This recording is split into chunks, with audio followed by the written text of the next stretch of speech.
नमः शिवाय। ओम नमः शिवाय। ओम नमः शिवाय।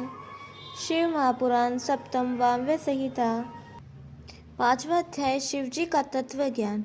सूत जी बोले, हे महाभाग मुनियों ने वायुदेव को प्रणाम कर पूछा, हे प्रभु, आपने इस गोचर ज्ञान को कैसे प्राप्त किया है जिससे आप शिवजी के भक्त हुए। तब वायु ने कहा, जब श्वेत कल्प में ब्रह्मा जी ने सृष्टि रचना के विचार से तप किया तो उस अग्र तप से शिव जी बहुत प्रसन्न हुए और कुमार अवस्था धारण कर श्वेत नामक मुनि को वहाँ उपस्थित हुए। उन वेदपति शिव जी को ब्रह्मा ने प्रणाम किया। तब उन्होंने उन्हें गायत्री सहित ब्रह्म ज्ञान दिया। विश्वकर्मा चतुर्मुख ब्रह्मा को ज्ञान प्राप्त हुआ। वे स्थावर जंगम सब प्राणियों की रचना करने लगे। उन्हीं ब्रह्मा से तत्वों का ज्ञान प्राप्त कर हम सब इस तप में लगे और यह ज्ञान प्राप्त किया। सुख के इच्छुक पुरुष को शिव संबंधी इस ज्ञान में परम निष्ठा करनी चाहिए। वह ज्ञान 3 प्रकार का है। वही इस चेतन जीव और जड़ प्रकृति का नियता है। उसको पशुपाशपति कहते हैं।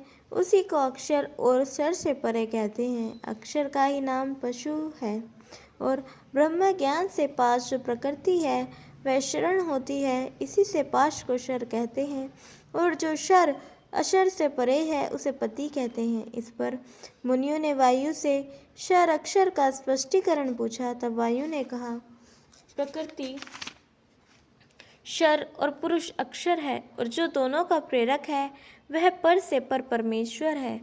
परमेश्वर शिव है। मुनि बोले, यह काल आदि कर्म क्या है तथा आदि अनंत इसके फल क्या है तथा यह सब किसके आश्रित है, भोग किसके निमित्त है तथा भोग और उसके साधन क्या है। वायु ने कहा, रोजगुण से विषयों की अभिलाषा और अविद्या उत्पन्न होती है जिसको राग कहते हैं। काल देव की ही शक्ति है और पुरुष को भोगने वाला काल आदि है।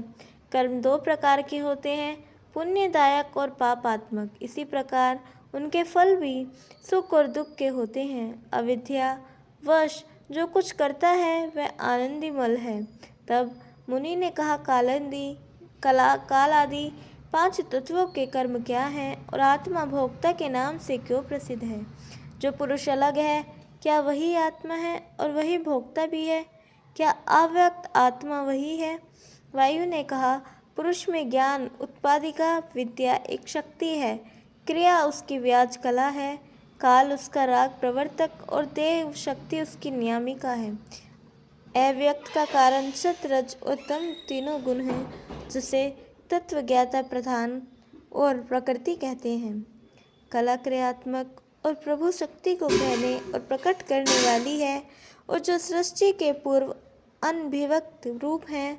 सृष्टि की दशा में वही व्यक्त रूप रहता है तथा विमोहित आत्मा ही तीनों प्रकार के गुणों का भोगता है। सत्व रज तम ये तीनों गुण प्रकृति के हैं। यही सुख दुख के कारण है। मैंने संक्षेप में सात्विक गुण कहा। अब दुख को सुनो। दुख का कारण राजस है। यह व्यक्त शरीर अव्यक्त से भिन्न नहीं है। अव्यक्त ही कार्यों का कारण है और प्रवृत्ति निवृत्ति की शून्यता तामसी अधोगति है जिसमें दंभ और मोह है। ऋषि ने पूछा, बुद्धि इंद्रियां और शरीर से व्यतिरिक्त आत्मा क्या है कि जिसमें शब्द व्याहत होते हैं और कहाँ रहता है।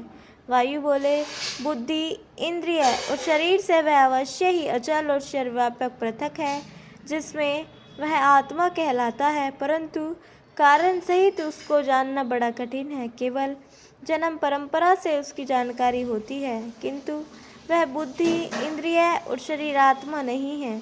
जब आत्मा शरीर को छोड़ता है तब वह अन्य शरीर में चला जाता है, अतः वह भिन्न है। उसे केवल योग द्वारा मन को शुद्ध कर आत्मा ही जानते हैं। फिर पुरुष ही उसे श्रवण आदि के अभ्यास से देखते हैं। परम पुरुष इस देह से पृथक है। जो इसे देह से मिला देखते हैं वे यथार्थदर्शी नहीं है, क्योंकि यह शरीर तो अत्यंत ही दुख रूप रोगी और मृत्यु मुख में जाने वाला पतित है। समय होने पर वह दूसरा शरीर ग्रहण करता है, निरंतर एक शरीर में नहीं रहता। शरीर को जीव देखता है, आत्मा को नहीं। जीव और शरीर का दृष्टा तो और ही कोई है जिसे यह नहीं देख सकता। ये सारे दृष्टांत उन पशुओं के लिए हैं जो पास में बंधा हुआ सुख दुख पाता है। प्राणी अज्ञानी और सुख दुख में है, इसी से ईश्वर से प्रेरित हो स्वर्ग और नरक में जाता है। सूत जी कहते हैं कि वायु के इस वचन को सुनकर मुनियों को बड़ी प्रसन्नता हुई और वे सेवागम विचरण वायु से बोले। इस प्रकार शिव महापुराण सप्तम वायव्य संहिता का 5वां अध्याय समाप्त। 6वां अध्याय शिव तत्व। मुनि बोले, यह तो आपने पशु और पाश का उदाहरण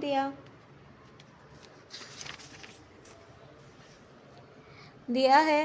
वायु ने उत्तर दिया, हाँ, एक अत्यंत ही रमणीय गुणों का आश्रय विश्वपति, जगपति, निर्माता और पशुपाश विमोचन भी है, जिसके बिना भला इस जगत की ऐसी सृष्टि कैसे हो सकती है, परंतु कुछ करते हुए किसी ने आज तक देखा नहीं। इसके सारे कार्य अव्यय रूप हो हैं। इस प्रकार ब्रह्मज्ञानी उसे जानकर योनि मुक्त होते हैं। क्षर अक्षर मिलकर ही व्यक्त अव्यक्त होते हैं और वही भव काटने वाला ईश्वर है, जिसको भोक्ता, योग और प्रेरक 3 रूप हैं। इसमें भिन्न कुछ नहीं है। वह एक ही ईश्वर अपनी शक्तियों से सबको वश में किए हुए स्थित है। वह एक ही रुद्र है, जिस दूसरा नहीं। यह सृष्टि का उत्पन्न करता, रक्षक और संहारता है। ये सारा संसार उसी का तेज है। जो इस परमात्मा शिव का ध्यान करता है, वह जन्म मरण से छूट जाता है। वहीं एक फिर अपनी शक्ति से तीनों लोकों का संहार करता है। वही शिव प्रकृति है, जो विश्व को उत्पन्न करने वाली और अनादि कहलाती है, जो रजगुण में लाल, सत्व से श्वेत और तमोगुण में काले रंग की है। इस प्रकार माया, प्रकृति और मायावी महेश्वर हैं, जो साक्षात भी कहलाते हैं। उन शिव को ऐसा जानकर मनुष्य को शांति प्राप्त करनी चाहिए।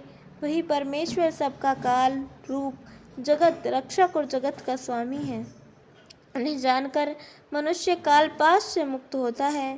संन्यास आश्रम का यही पवित्र और पाप नाशक ज्ञान है, जो वेदांत में परम गुप्त है और जो पूर्व कल्प में कहा गया था, वह मैंने बड़े भाग्य से ब्रह्मा जी के मुखरविंद से सुना था।